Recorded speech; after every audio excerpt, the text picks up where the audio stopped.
Eu, a princípio, fui para Massachusetts, né? Eu morei em Massachusetts, e ali dentro de Massachusetts eu morei em algumas cidadezinhas, dando ênfase a duas. Uma, Weymouth, um nome engraçado, né? Weymouth, e a outra, Rockland.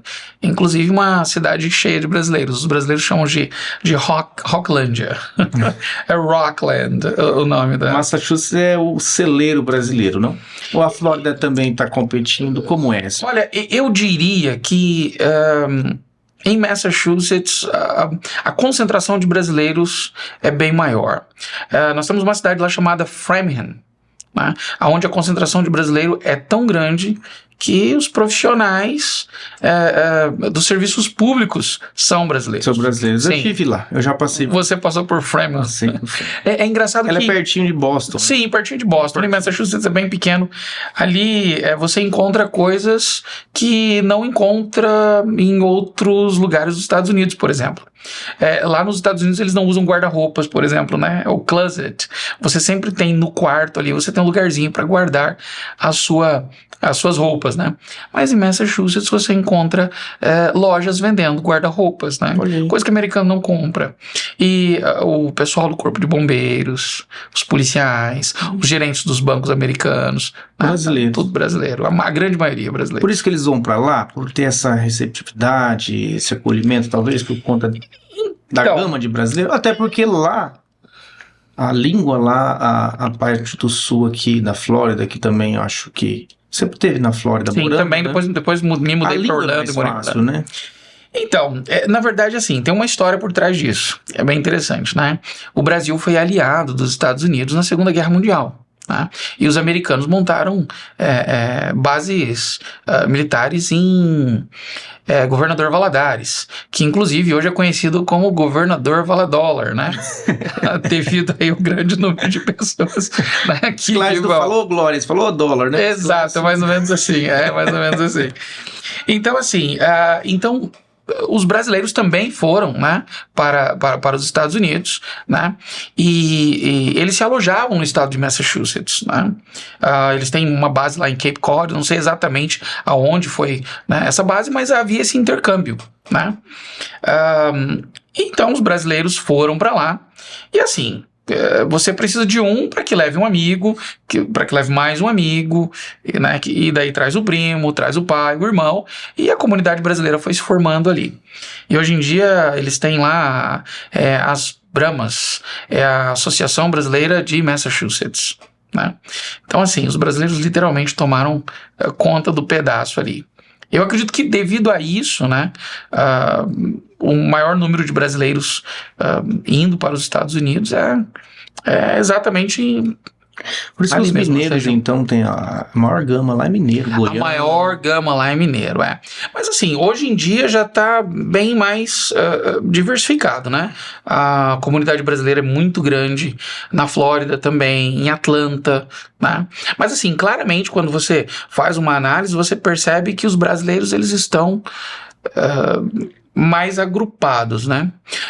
Porque eu diria assim, se você vai para os Estados Unidos e você não conhece ninguém lá, é um pouco mais difícil.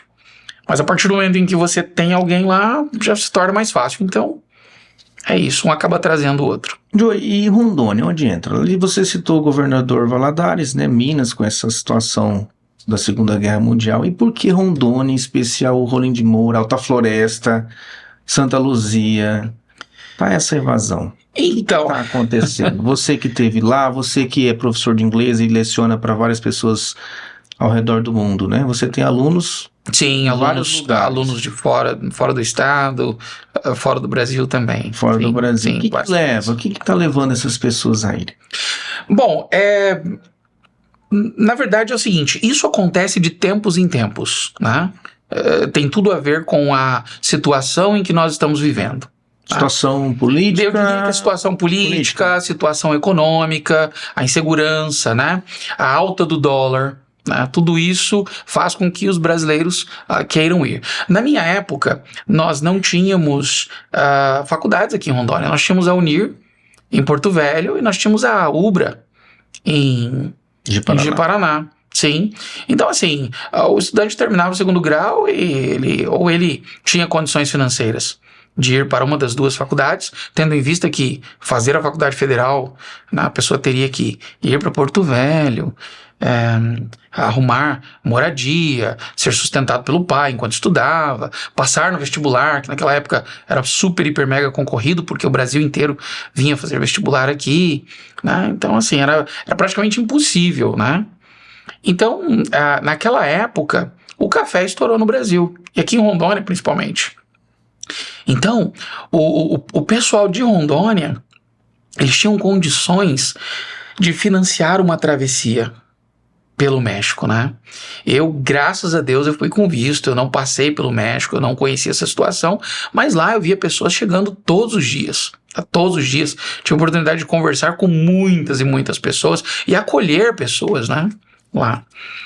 Então, é isso. E depois, isso durou até o grande boom imobiliário de 2008, né, onde a economia americana caiu e o povo veio porque não era mais compensador, né?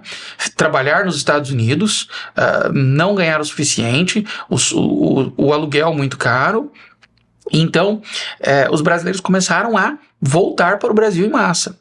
Inclusive, aconteceu um episódio muito interessante que as autoridades americanas alertaram que os brasileiros estavam deixando os carros nos aeroportos. Olha.